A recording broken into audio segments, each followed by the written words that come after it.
পশ্চিমবঙ্গের এক ছোট্ট গ্রাম চন্দনপুর। গ্রামটা শান্ত, চারদিকে সবুজ ধানক্ষেত, বাঁশঝাড় আর দূরে এক পুরনো শ্মশানঘাট। দিনের বেলায় জায়গাটা যতটা সুন্দর, রাত হলেই ততটাই ভয়ঙ্কর হয়ে ওঠে। গ্রামের এক কোণে দাঁড়িয়ে আছে এক পুরনো জমিদার বাড়ি। লাল ইটের দেয়াল, ভাঙা জানালা আর কালো হয়ে যাওয়া বারান্দা। বহু বছর ধরে কেউ সেখানে থাকে না। লোকজন বলে ওই বাড়িতে নাকি কিছু আছে। গ্রামের লোকেরা সূর্য ডোবার আগেই বাড়ির পাশ দিয়ে হাঁটা বন্ধ করে দেয়।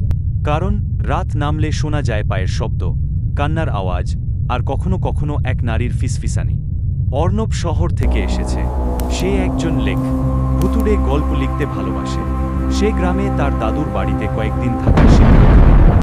দাদু তাকে সাবধান করে বলেন, ওই জমিদার বাড়ির কাছে যাস না, ওখানে অশরীরীর বাস। অর্ণব হেসে বলে, দাদু, এসব কুসংস্কার আমি নিজে না দেখে বিশ্বাস করব না। কিন্তু তার চোখে কৌতূহল। সেদিন রাতে হঠাৎ অর্ণবের ঘুম ভেঙে যায়। বাইরে থেকে যেন কারো হাঁটার শব্দ আসছে। টুপ টুপ টুপ। সে জানালা দিয়ে তাকিয়ে দেখে দূরে জমিদার বাড়ির বারান্দায় একটা সাদা ছায়া দাঁড়িয়ে আছে। হাওয়া নেই, তবু তার চুল উঠছে। অর্ণব চোখ মুছে আবার তাকায়, কিছুই নেই। সে ভাবে স্বপ্ন দেখেছে হয়তো। কিন্তু পরদিন সকালে গ্রামের এক বৃদ্ধা তাকে বলে, কাল রাতে তুমি কি কিছু দেখেছ? অর্ণব চমকে যায়। গ্রামের মন্দিরের পুরোহিত অর্ণবকে এক পুরনো গল্প শোনান। অনেক বছর আগে এই বাড়ির জমিদার ছিলেন রুদ্রপ্রসাদ।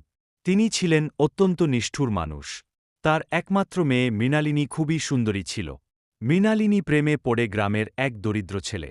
জমিদার সেটা জানতে পেরে ছেলেটিকে শ্মশানে জীবন্ত পুড়িয়ে মারেন। মৃণালিনী সেই শোক সহ্য করতে না পেরে এক রাতেই ওই বাড়ির বারান্দা থেকে ঝাঁপ দিয়ে আত্মহত্যা করে। সেই রাত থেকেই নাকি তার আত্মা ওই বাড়িতে ঘোরে। অর্ণব ঠিক করল সে আজ রাতেই জমিদার বাড়িতে যাবে। তার বন্ধু রাহুলকে নিয়ে সে টর্চ, ক্যামেরা আর মোবাইল নিয়ে রওনা দিল। রাত 12টা। চাঁদ মেঘে ঢাকা, বাতাসে কেমন ঠান্ডা ভাব।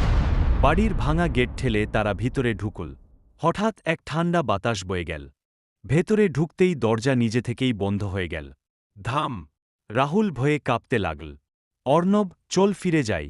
হঠাৎ উপরের ঘর থেকে কারো কাদার শব্দ এল। আমায় বাঁচাও! অর্ণব ধীরে ধীরে সিঁড়ি বেয়ে ওপরে উঠতে লাগল। ঘরের দরজা খুলতেই তারা দেখে একটি মেয়ে জানালার পাশে দাঁড়িয়ে। সাদা শাড়ি, লম্বা চুল, ফ্যাকাশে মুখ। সে ধীরে ধীরে ঘুরে তাকাল। তার চোখ দুটো সম্পূর্ণ সাদা।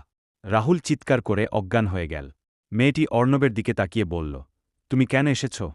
অর্ণব কাঁপা গলায় বলল, তুমি কি মৃণালিনী? সে মাথা নাড়ল। মৃণালিনী বলল, আমার প্রেমিকের অস্থি এখনও শ্মশানে অশান্ত। তাকে শান্তি দাও, তাহলেই আমি মুক্তি পাব। অর্ণব বুঝতে পারল এটা কোনো ভয়ের গল্প নয়, এটা এক অসমাপ্ত প্রেমের গল্প। সে প্রতিজ্ঞা করল সে সাহায্য করবে। পরদিন রাত, অর্ণব আর রাহুল শ্মশানে যায়। হঠাৎ চারপাশে আগুনের মতো আলো জ্বলে ওঠে। একটা অদৃশ্য শক্তি তাদের ঘিরে ধরে। অর্ণব মন্ত্র পড়তে থাকে, পুরোহিতের শেখানো মন্ত্র। হঠাৎ বাতাস থেমে যায়। একটি কণ্ঠ শোনা যায়, ধন্যবাদ। পরদিন সকালে জমিদার বাড়ি আর আগের মতো ভয়ঙ্কর লাগল না। রাতে আর কোনো কান্নার শব্দ শোনা গেল না। অর্ণব জানালার পাশে দাঁড়িয়ে দেখে একটা সাদা ছায়া ধীরে ধীরে আকাশের দিকে মিলিয়ে যাচ্ছে। তার মুখে শান্তির হাসি। অর্ণব তার নতুন বইয়ের নাম রাখল শ্মশানের অন্ধকার ছায়া। কিন্তু সেই রাতেই অর্ণবের ঘরে আবার টুপ টুপ পায়ের শব্দ শোনা গেল। আর জানালার বাইরে কেউ ফিসফিস করে বলল, সব আত্মা মুক্তি পায় না।